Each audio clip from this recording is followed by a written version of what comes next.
Assalamualaikum warahmatullahi wabarakatuh. Sobahul khair. Kaifa haluk? Alhamdulillah bil khair. Alhamdulillah ana bil khair aidon. Anak-anak, hari ini kita akan belajar al-Islam tentang mukjizat Rasul Ulul Azmi dan amalan-amalan puasa Ramadan. Baik, kita awali dengan membaca Bismillahirrohmanirrohim. Tahukah kalian apa itu ulul azmi dan siapa saja yang termasuk ke dalam golongan Rasul ulul azmi? Ulul azmi adalah gelar atau sebutan khusus yang diberikan oleh Allah kepada para rasul yang mempunyai ketabahan dan kesabaran yang luar biasa. Dari jumlah rasul-rasul Allah yang sangat banyak, Allah memilih 5 rasul dan memberinya gelar Rasul Ulul Azmi. Kelima rasul tersebut memiliki ketabahan dan kesabaran yang luar biasa dalam menghadapi cobaan dan halangan ketika berdakwah. Di antara rasul kelima tersebut adalah Nabi Nuh alaihissalam, Nabi Ibrahim alaihissalam, Nabi Musa alaihissalam, Nabi Isa alaihissalam, dan Nabi Muhammad sallallahu alaihi wasallam. Nah, anak-anak, selanjutnya adalah mukjizat Rasul Ulul Azmi. Yang pertama adalah Nabi Nuh. Nabi Nuh diperintahkan oleh Allah untuk membuat sebuah kapal karena akan terjadi banjir besar. Membuat kapal adalah salah satu mukjizat yang diberikan oleh Allah kepada Nabi Nuh alaihissalam.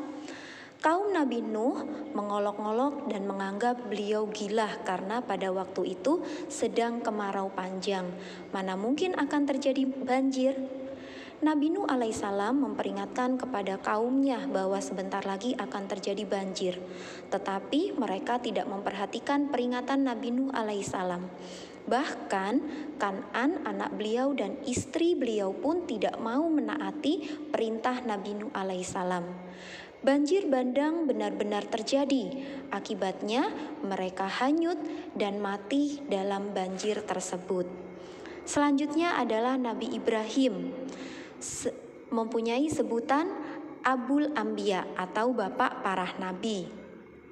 Nabi Ibrahim sangat sabar dan tabah dalam menghadapi cobaan ketika berdakwah. Kalian pasti ingat bagaimana perjuangan beliau ketika menghadapi Raja Namrud. Raja yang jahat itu menghukum dan membakar hidup-hidup Nabi Ibrahim. Karena telah menghancurkan berhala sesembahan mereka, tapi Allah menyelamatkan beliau dari panasnya api, dan inilah salah satu mukjizat yang diberikan Allah kepada Nabi Ibrahim alaihissalam. Selanjutnya yang ketiga adalah Nabi Musa alaihissalam. Ketabahan Nabi Musa juga terlihat ketika menghadapi Raja Fir'aun yang zalim. Beliau mempunyai mukjizat sebuah tongkat untuk melakukan perlawanan terhadap tukang-tukang sihir Raja Fir'aun.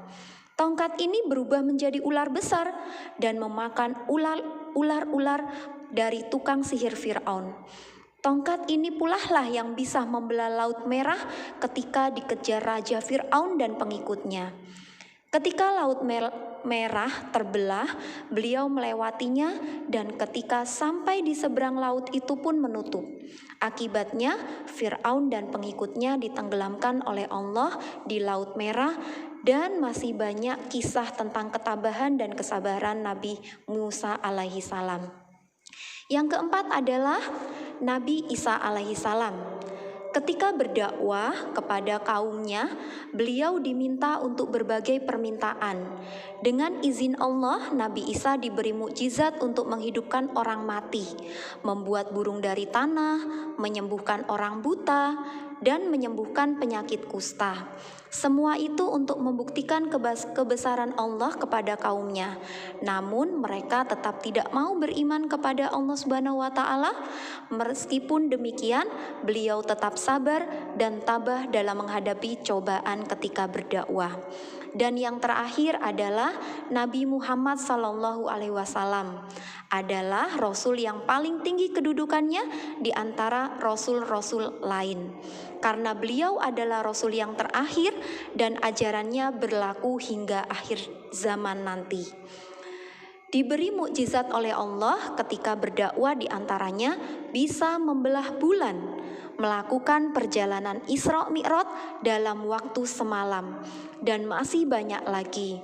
Tetapi mukjizat yang paling besar adalah berupa Al-Quran.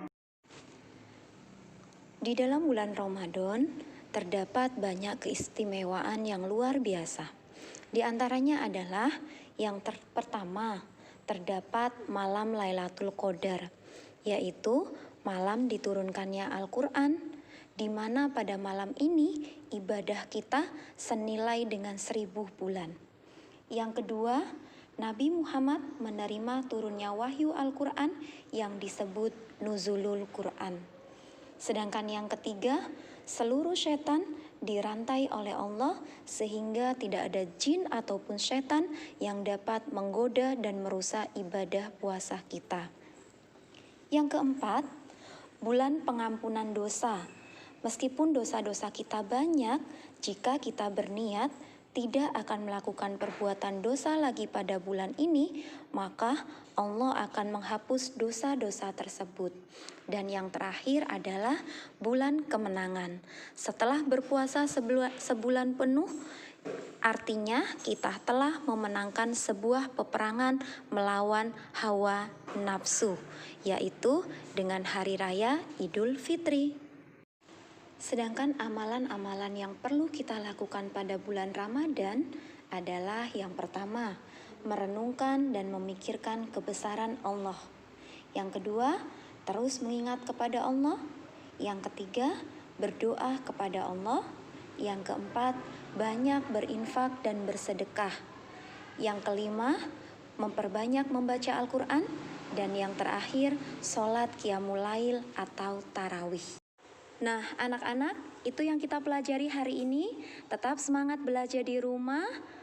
Setelah kalian menonton video ini, kalian bisa tulis nama dan kelas kalian di kolom komentar. Dan yang terakhir, setelah ini juga kalian bisa mengerjakan penilaian latihan soal di Google Quiz. Usada tidak bosan-bosan untuk selalu mengingatkan kalian, don't forget to pray on time, don't forget to read Holy Quran, don't forget to obey your parent, don't forget to study hard, and be careful. Wassalamualaikum warahmatullahi wabarakatuh.